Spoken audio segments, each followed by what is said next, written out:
So in college, I take an English language education study program, which means I have to write a lot of essays.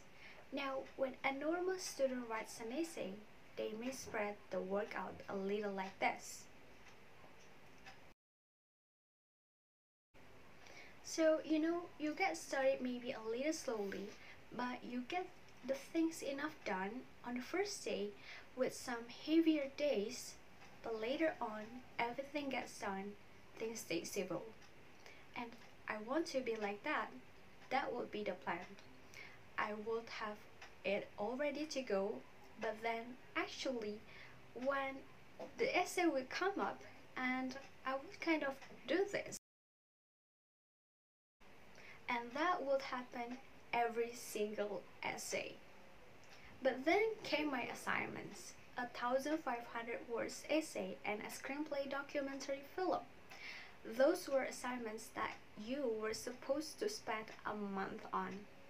And I knew for assignments like that, my normal workflow was not an option. And it was a too big project at that time. So I planned things out and I decided that I had to go something like this. This was the month would go. But then the middle month went by and I didn't really write any words. And then 15 days turned into 28 days, which turned into 2 days. And I woke up with 2 days until the deadlines, still not having written a word. So I do what I could. I wrote 1,500 words essays and a screenplay documentary film over 36 hours, no sleep, and submitted at the almost of the deadline. My behavior has always perplexed the non-procrastinators around me, and I want to tell them, the non-procrastinators of the world, what goes on in the head of the procrastinator's brain and why we are the way we are. Now, I assume that the brains of the procrastinators are actually different than the brain of the other people. This assumption is supported by Pierre Steele. He is a professor in the organizational behavior and human resource area and the Brookfield Research Chair at the Haskell School of Business. In his book, The Procrastination Equation, How to Stop Putting Things Off and Start Getting Stuff Done, he has revealed the differences between the non-procrastinator's brain and the procrastinator's brain. So, here is the brain of the non-procrastinators. And here is my brain. There is a difference. Both of the brains have the prefrontal cortex, or I prefer to call the rational decision maker. But the procrastinator's brain also has the limbic system, or so-called a monkey. Now, what does this mean for the procrastinators? It means everything's fine until this happens. This is a perfect time to get some work done. Well, nope. So the rational decision maker will make the rational decision to do something productive. So for example, you want to study for your exam, or you want to exercise, or you want to eat healthily. But the monkey doesn't like that plan, so he actually takes the wheel and he actually says, let's scroll in Twitter's timeline and read that viral thread on how to make a perfect dalgona coffee. And after that, we are going to go to on YouTube that starts with videos of many food bloggers doing some mukbangs. All of that's going to take a while, so we're not going to really have room on the schedule for any work today. Sorry. Now, what is going on here? This is why we have another guy called the rational decision maker, which gives us the ability to do things no other animal can do. We can make long-term plans. However, the monkey doesn't like a guy like him behind the wheel. So the monkey, which is mainly associated with our emotional lives, on the other hand, wants to watch television, play the video games, or do anything else that feels good right now. That's why there's an overlap.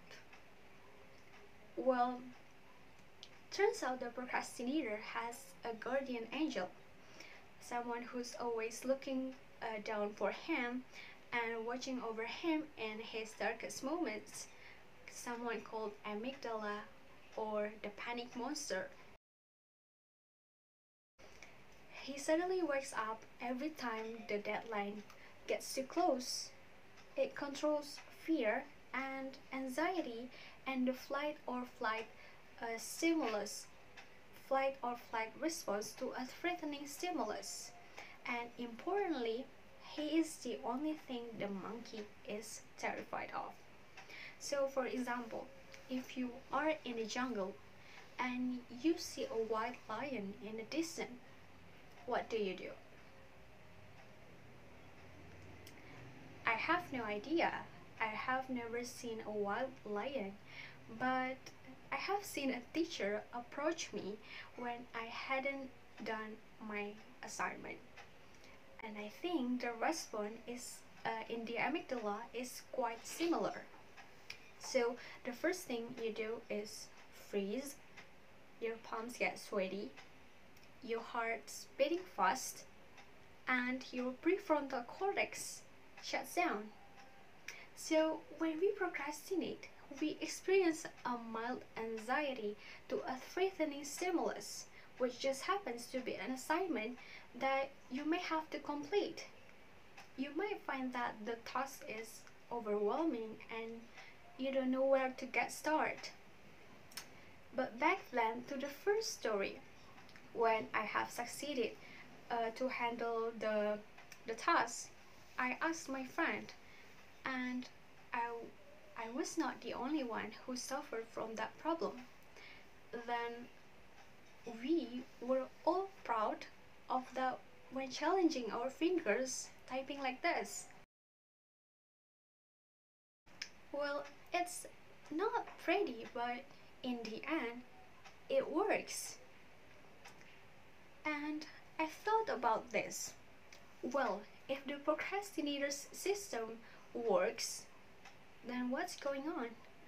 Why all of these people assuming that this is the bad habit? Well, it turns out that there are two kinds of procrastination. So, everything I've talked about today, the examples I've given, and they all have deadlines. And when there are deadlines, the effects of the procrastination are contained in the short term. That happens in situation where because the panic monster gets involved. So, but there's a second kind of procrastination that happens in this situation when there is no deadline. The panic monster doesn't show up, and this is a long-term kind of procrastination that much less visible and much less talk about than the funnier short-term deadline-based kind. It can be the source of a huge frustration. It has a long-term impact. Why? The frustration is not that we couldn't achieve our dreams, it's that we weren't even able to start chasing them. So, I think as students, the number one reason why we tend to procrastinate is that we don't think the conditions are perfect for proactivity.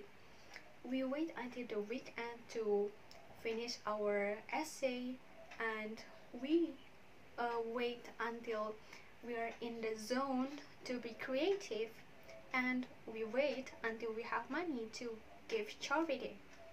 So, this quote by the Napoleon Hill said, "Don't wait. The time will never be just right." Thank you.